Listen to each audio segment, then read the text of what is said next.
Hi everyone. History is usually told from a male perspective, which often hides the incredible contributions women have made. But today, we're going to challenge that story. In this video, we'll dive into the legendary lives, political achievements, and sharp strategies of some remarkable women. First woman who stepped into politics, Empress Dowager Miu. Miu was the first woman in Chinese history to actually rule as an Empress Dowager. In ancient China, the emperor's mother was called the Empress Dowager. In China's feudal society, politics was strictly a man's game. Power was firmly in the hands of men. But here's the twist. In the middle of this male-dominated world, Miu used her intelligence and political skill to become the first woman who truly controlled an empire. She lived during the Warring States period as the Empress Dowager of Qin. Qin, of course, later became the very first unified empire in Chinese history. And that rise to greatness, Miu played a huge part in making it possible. But her childhood was anything but easy. She was the youngest daughter of the King of Chu, his favorite child.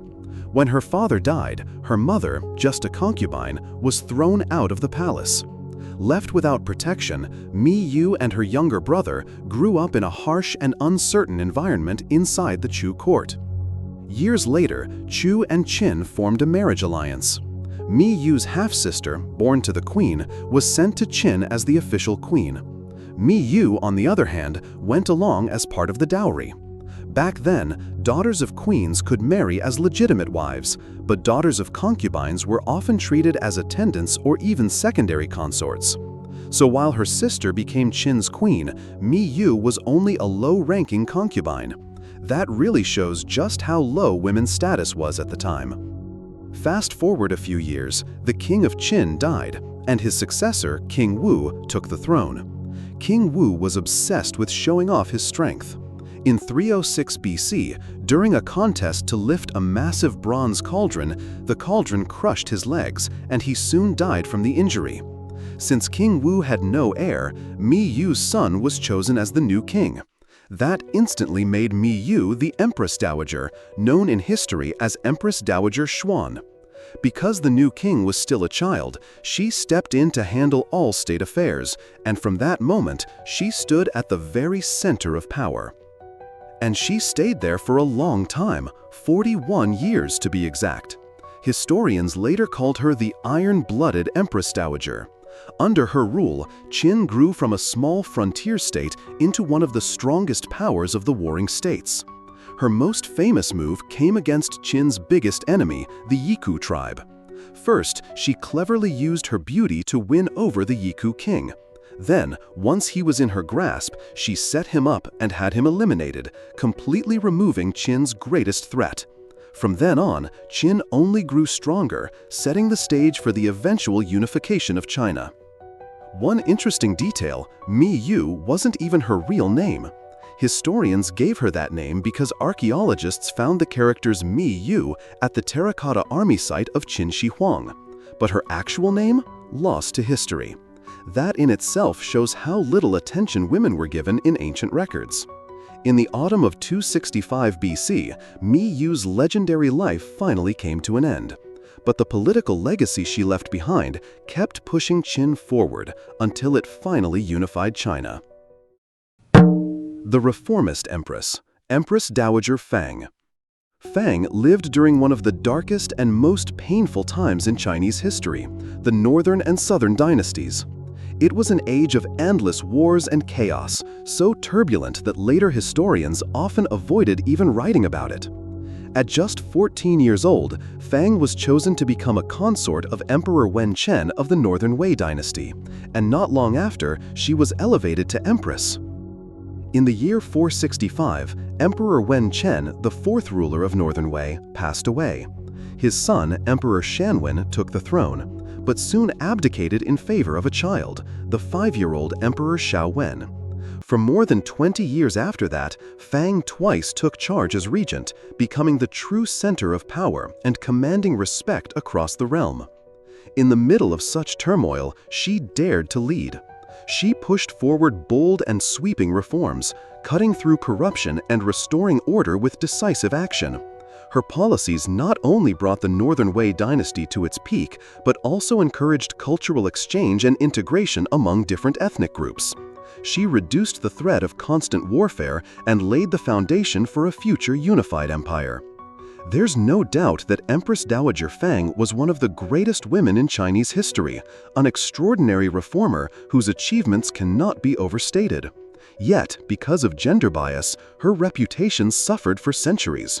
Her legacy was buried under the dust of history for more than 1,000 years. It wasn't until the rise of modern women's movements that people began to look at her accomplishments again. Plays, novels, and biographies were written about her. But most of these works focused narrowly on palace intrigues, while giving little attention to her groundbreaking reforms, which is truly a shame. Wu Zetian, the only female emperor of China. I'm sure many of you have heard the name Wu Zetian. She was the only and legitimate female emperor in all of Chinese history. So, whenever we talk about women in politics, her name is simply unavoidable. During the reign of Emperor Taizong of Tang, Wu Zetian was chosen to enter the imperial palace as one of his concubines. At the time, Emperor Taizong was already old, while Wu Zetian, still young and beautiful, gradually developed a secret romance with the crown prince, Li Zi. After Taizong passed away, Wu Zetian, according to tradition, was sent to a Buddhist temple to become a nun. It looked as though her life would now quietly end within the monastery. But Wu Zetian was not a woman willing to accept such a fate. She seized her chance. When Li Zi, the new emperor, came to the temple to pray, she confessed her feelings to him, rekindling their relationship.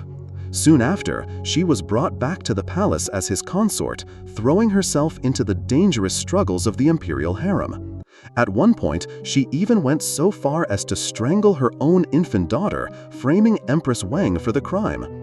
Through this ruthless scheme, she forced Empress Wang's downfall, and in 655, Wu Zetian rose to the position of empress herself, the first major peak of her political career.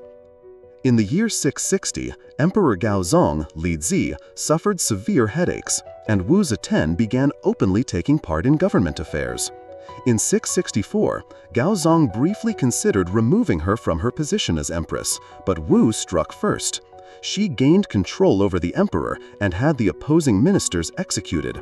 From that point on, she held true power behind the throne.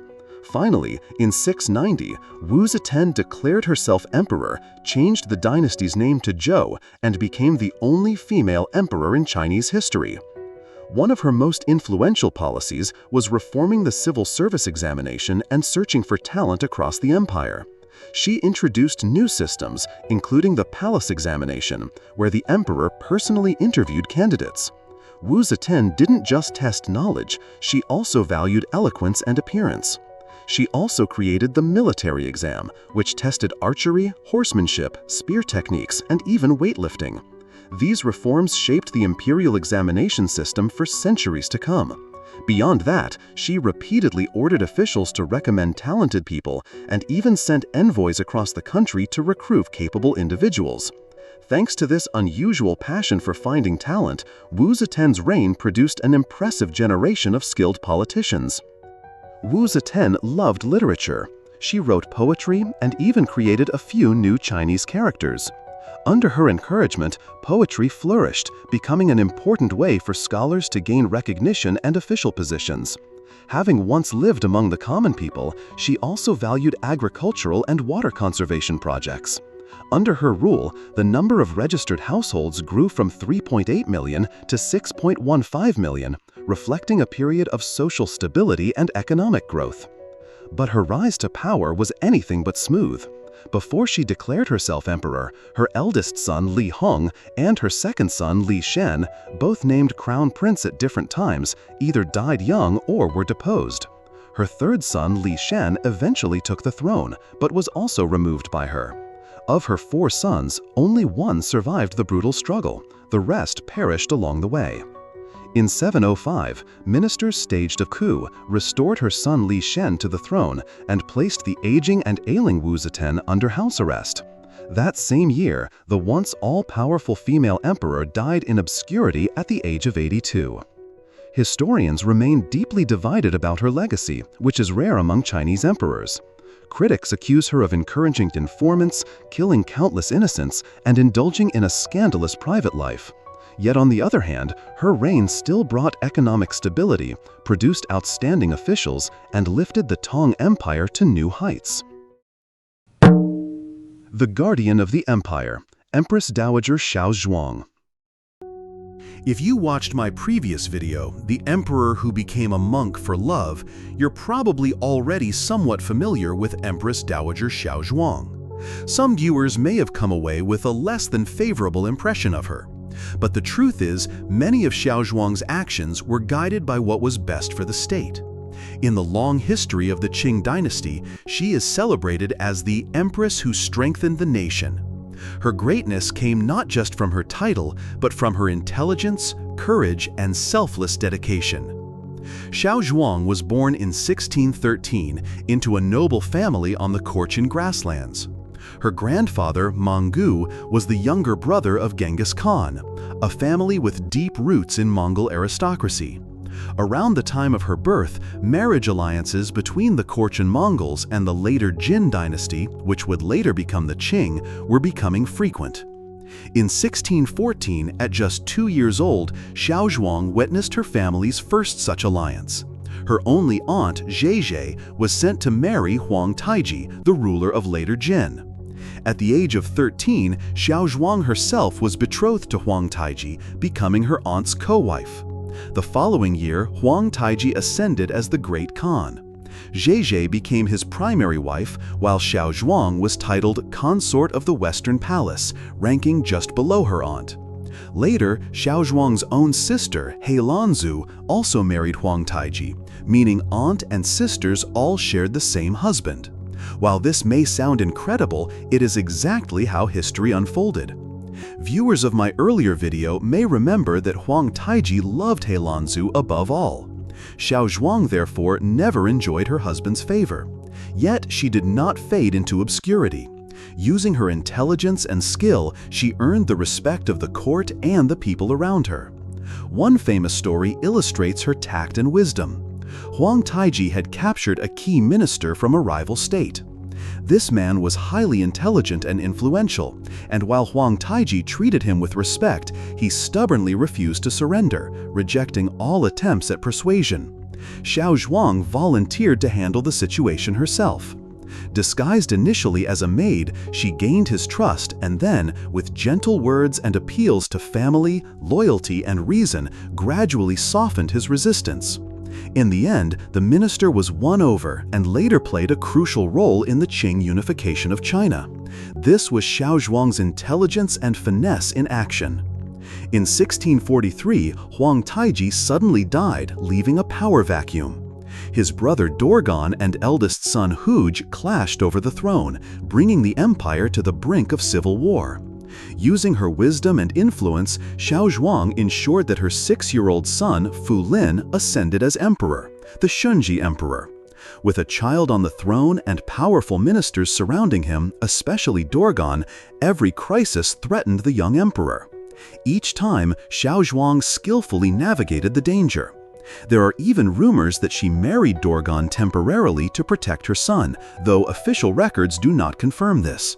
Nevertheless, when Shunji grew older, he famously had Dorgan's body posthumously whipped, showing just how serious the threat had been and indirectly highlighting the challenges Xiaozhuang faced. In 1661, the 24-year-old Shunji emperor died. Popular legend says he became a monk due to lost love. At that time, Xiaozhuang's grandson, the 8-year-old Kangxi emperor, took the throne. Xiaozhuang personally guided him in his early years and appointed 4 ministers as regents. When one regent later plotted rebellion, Xiaozhuang once again orchestrated events behind the scenes, eliminating the threat and securing Kangxi's position.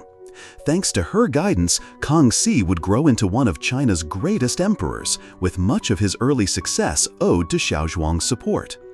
Empress Dowager Xiaozhuang passed away in 1688 at the age of 75. Looking back on her life, she could have easily pursued power and wealth for herself. Instead, she remained selfless, putting the stability of the empire above all else. She devoted her entire life to supporting 2 generations of young emperors, holding up half the Qing dynasty, and becoming a true pillar of the empire. Looking back at history, their courage and ambition, resilience and complexity, persistence and breakthroughs, calmness and wisdom, all of it reminds us that women were never just bystanders in history. They too shaped it. They are both controversial and legendary. Their successes and failures alike show us one thing: women's political intelligence and power deserve recognition and remembrance. So here's a question for you. Among these 4 remarkable women, who do you think had the most far-reaching impact on the world? Who do you admire the most? And do you think women today have truly broken free from the constraints of history when it comes to politics? Share your thoughts in the comments and let's keep this conversation going.